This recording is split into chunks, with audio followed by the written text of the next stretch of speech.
নমস্কার, আমার একটি নতুন দিনের গল্পের সাথে আপনাদের সবাইকে আরও একবার স্বাগত জানিয়ে আজকের ব্লগটি শুরু করছি। দিনটা ছিল ফেব্রুয়ারি 2 তারিখ। আজ অন্যান্য দিনের থেকে একটু তাড়াতাড়ি ঘুম থেকে উঠেছি।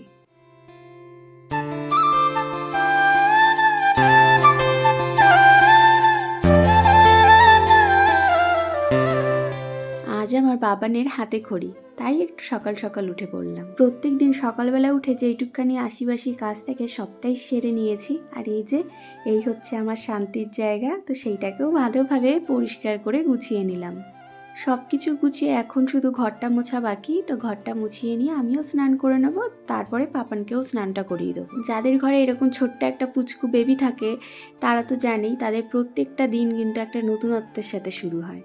প্রত্যেকটা দিন হয়তো খুব একটা ভালো যায় না, কোনো দিন খুবই ভালো যায়, আবার কোনো দিন প্রচণ্ড স্ট্রাগলের মধ্যে থেকে যেতে হয়। তেমনই আজকের দিনটা কিন্তু আমার কাছে খুবই স্পেশাল। প্রচণ্ড এক্সাইটমেন্টের সাথেই আজকের দিনটা কিন্তু আমি শুরু করেছিলাম, কিন্তু শেষে গিয়ে না একটু নিরাশও হতে হয়েছিল।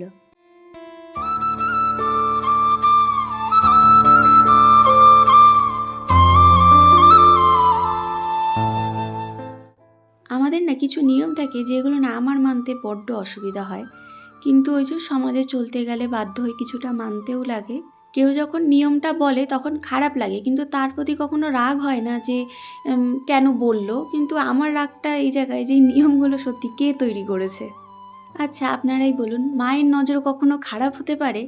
যেই মা এত কষ্ট করে তাকে পৃথিবীর আলো দেখায়, তার নজর কি কখনো খারাপ হতে পারে? আমার পাপানের যখন অন্নপ্রাশন হয় সেই সময় ওর মুখে যখন ভাতটা তোলা হয়, তখন সবাই বলেছিল মা বাবার নাকি ওই অন্নপ্রাশনের সময় থাকতে নেই, মা বাবার নাকি নজর লাগে দেখলে।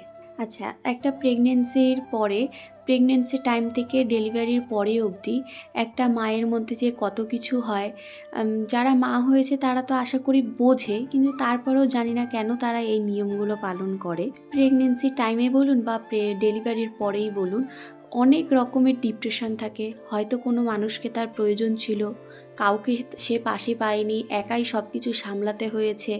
হয়তো শরীরে প্রচণ্ড যন্ত্রণা হয়েছে কোনো এক সময়, সেই সময় হয়তো কাউকে পায়নি যে সে তার বাচ্চাটাকে কারোর কোলে দিয়ে সে একটুখানি শোবে।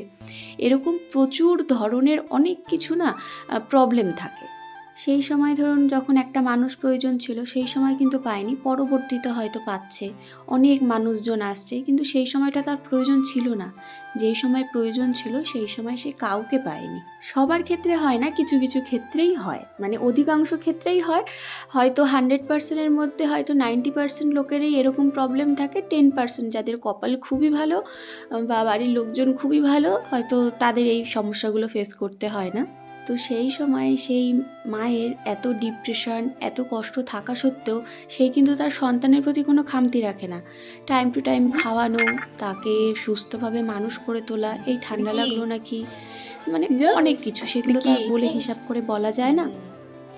তো সব কিছু সামলে সে তার সন্তানকে টাইম টু টাইম খাইয়ে বড় করে তুলছে, কিন্তু সেই অন্নপ্রাশনের সময় যখন সেই বাচ্চাটা প্রথম তা হচ্ছে কি মানে ভাত মুখে তুলবে, সেই সময়টা নাকি তার মাকে নাকি দেখতে পারবে না। এটা কিন্তু সেই মাটার কাছে একটা অনেকটা কষ্টের। আমাকে যখন সবাই বলেছিল আমার কিন্তু খারাপ লাগলো, ঠিক আছে বড়রা বলেছে, তারা কিন্তু ভালোর জন্যই বলছে, আমি বুঝতে পারছি, কিন্তু আমার না কোথাও বেশ একটা খারাপ লাগা কাজ করছিল। তো আমাদের এখনকার ইতে যেমন ধরুন এই ভিডিও করা হচ্ছে, ওই তারপরে ফোনে দেখছি, তাও চলে যাচ্ছে। তবুও মানে সামনাসামনি দেখা, সব কিছু করে তার চোখের সামনে জিনিসটা হচ্ছে না, সব আয়োজন সব কিছু নিজের হাতে করেও সে মানুষটা তো সেটা দেখতে পাচ্ছে না। এটা কি একটা কষ্টের জায়গা না?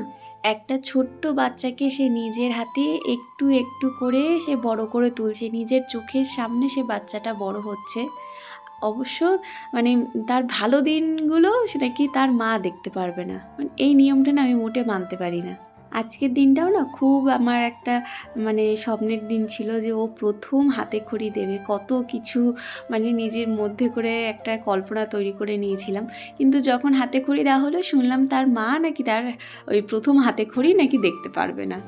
বুঝলাম যে সে ভালোর জন্য বলেছে, কিন্তু এই নিয়মগুলো মানে আমার মানতে না কোথাও একটুখানি মানে দ্বিধাবোধ হয়। তবুও কানে যখন শুনেছি মা তো এই তবু ভাবি যদি খারাপ হয়, তো সেই ভেবে ভাবি ঠিক আছে থাক দেখবো না। কিন্তু এই নিয়মগুলো আমার সত্যি মানতে খুবই সমস্যা হয়। আমার নেক্সট যেই জেনারেশন আসবে আশা করি তাদেরকে এগুলো আমি মানতে দেব না। দেখা যাক কতদূর কী হয়। আপনাদের সাথে কথা বলতে বলতে অনেকটা সময় পার হয়ে গেল। আমি তো ওদিকে সব কাজবাজ সেরে নিজে রেডি হয়ে পাপানকে হলুদ মাখিয়ে একদম রেডি করে নিয়ে চলে এসেছি এখানটাতে। আমাদের পাশেই পুজো হচ্ছে, মানে একটা বাড়িতে। তো সেখানটাতেই আজকে হাতে খড়িটা দিয়ে নেব। এই বছর সরস্বতী পুজো যেহেতু 2 দিন পড়েছে, ভেবেছিলাম পরের দিন দেব, কিন্তু পরে ভাবলাম পরের দিন তো 9টা অবধি টাইম থাকবে, তো যদি হচ্ছে লেট হয়ে যায় বা পাপান যদি না ওঠে, তাই আজকেই দিয়ে নিলাম। আর পাপানকে তো আজকে হলুদ রঙের গেঞ্জিটা পরিয়েছি। চলুন আমার পাপানের হাতে খড়িটা এবার আপনাদের সাথে শেয়ার করি। না থাক, অসুবিধা নেই।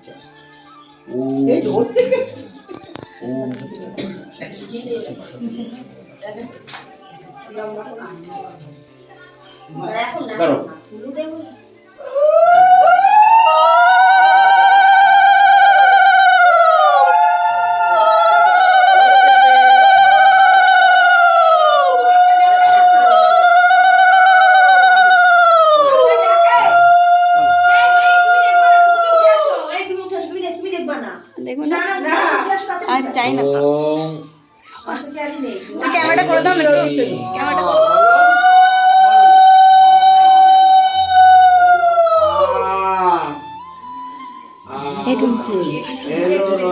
সব লেখা লম্বা করে দে, তোমার লম্বা অবশ্যই বলেছো। এটা হচ্ছে দীর্ঘই, বলো দীর্ঘই, বলো বলো বলো বলো।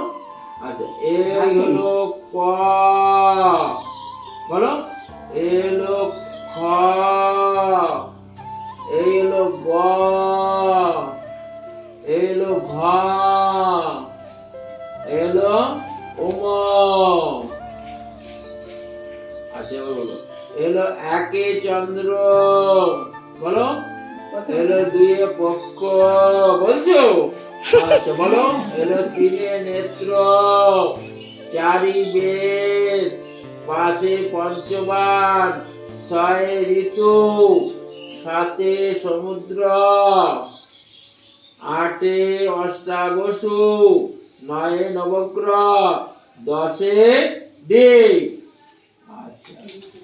ছাড়ো, এবারে ধরো, এবারে ধরো, সিলেট ধরো, সিলেট ধরো, এখানে ধরো, আগে যেমন ধরেছিলে। এবার বলো, এবার বলো এলো এ, এলো বি, এলো সি, এলো ডি, এলো ই, এলো এফ। এই দাগটানে দাও। আচ্ছা এবার লেখো 1 2 3 4, বলছো? আচ্ছা বলো 5, আচ্ছা এলো 6, এলো 7, এলো 8, এলো 9, এলো 10। চাবি ছাড়া চলে গেছে। এবার এটা দাও,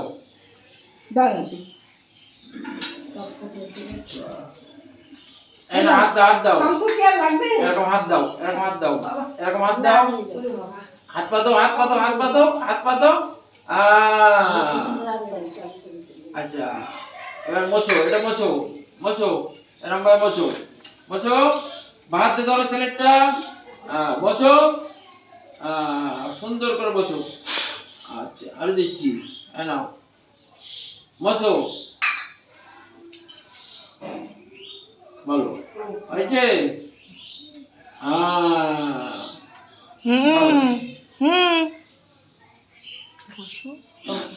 এই আবার নাও, বসো, বাহাতে ধরে নাও, ওইখানে বসো। ঠিক আছে? আচ্ছা এবার হাতে ধরো,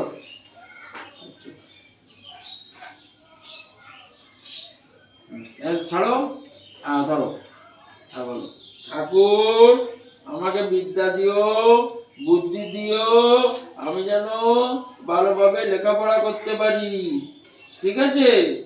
বলেছো মা সরস্বতী তুমি বিদ্যা দিও, বলো আমাকে বুদ্ধি দিও, আমি যেন ভালোভাবে লেখাপড়া করতে পারি, তুমি আশীর্বাদ করো, বলেছো? ঠিক আছে।